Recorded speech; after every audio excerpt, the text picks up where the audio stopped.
मैं Vinod Kumar Singh, TS college Hisua Nawada Magadh विश्वविद्यालय बिहार की ओर से आज, जैसा कि आप सब जानते हैं, हिंदी विभाग में हिंदी साहित्य के इतिहास पर जो बातचीत चल रही थी, कल आप देखे होंगे कि हालावाद छायावाद का अवसान हुआ, हालावाद का प्रारंभ हुआ।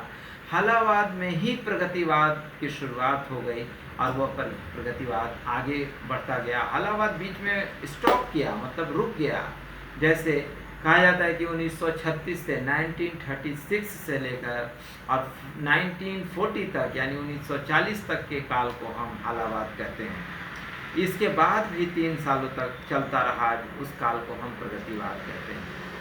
आज हमारी बातचीत प्रगतिवाद का जन्म इस पर है। आप जानते हैं, प्रगतिवाद का प्रारंभ ऐसे देखा जाए तो सबसे पहले इंग्लैंड में हुआ। इंग्लैंड जो कि बहुत ही ख्याति प्राप्त देश रहा था आज के करीब 100 वर्ष 150 वर्ष पहले तक कहा जाए, क्योंकि आप जानते हैं कि अंग्रेज़ों का इस पूरे विश्व पटल पर एक बड़ा वर्चस्व था। एक अपना एक ताकत और पावर है, जिस ताकत को लेकर उन्होंने पूरी सरकार चलाई और कई लोगों को अपने स्थापित किया।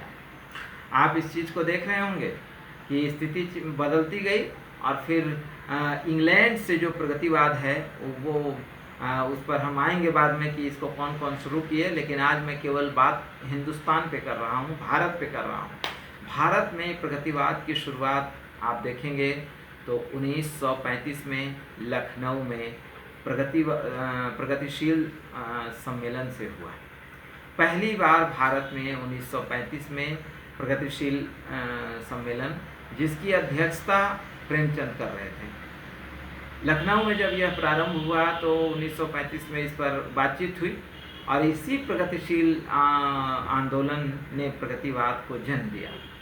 वाद मतलब कई बार मैंने बताया है कि विचारों का एक बहाव, विचारों का एक जमावड़ा जो कि आसपास के क्षेत्र को प्रभावित किया हो, उसे हम वाद कहते हैं। इसी में प्रगतिवाद ने प्रगतिशील आंदोलन को एक दिशा और दशा दी।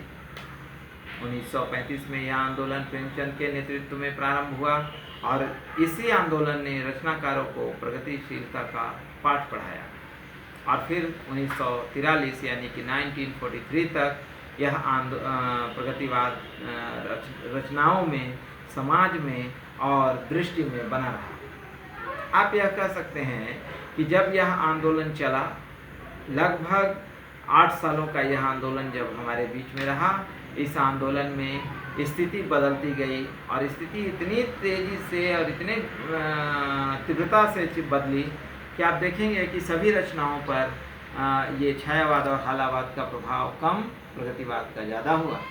ऐसा नहीं कि प्रगतिवाद केवल 1943 तक रह गया, प्रगतिवाद तो आज तक है, आज भी उसकी रचनाएं हो रही हैं, लेकिन 1943 तक का समय, इसको समय में बांधा गया। इसका कारण यह था कि वहीं से प्रगतिवाद से प्रयोगवाद और नई कविता की शुरुआत हो गई। तो इसीलिए प्रगतिवाद को थोड़ा सा पीछे ब्रेक लेना हुआ, लेकिन आज भी उसकी रचनाएं हो रही हैं, आज भी उस पर काम किया जा रहा है, आज भी उस पर अमल हो रहा है। हम प्रगतिवाद को देखें तो प्रगति मतलब आगे बढ़ने की शैली, प्रगति मतलब आगे बढ़ना और वाद माने विचार, आगे बढ़ने का जो विचार का आदान प्रदान हुआ, उसी दिशा को, उसी दशा को, उस समय को हम प्रगतिवाद कहते हैं।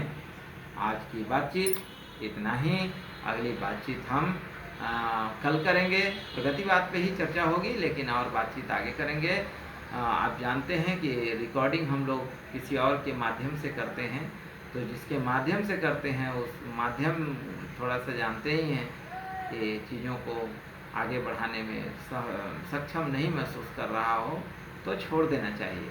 मुझे लगता है कि बिना मन का काम बहुत जबरन बहुत देर तक ना हो, वरना नुकसान हो सकता है। मित्रों, आज की बातचीत प्रगतिवाद पर, मजदूर, किसान और दबे कुचले लोगों पर, वैसे लोगों के लिए आंदोलन पर, इस पर पूरी चर्चा होगी। हम कल के क्लास में बातचीत करेंगे। आज के लिए इतना ही रखते हैं। बहुत बहुत धन्यवाद। नमस्कार।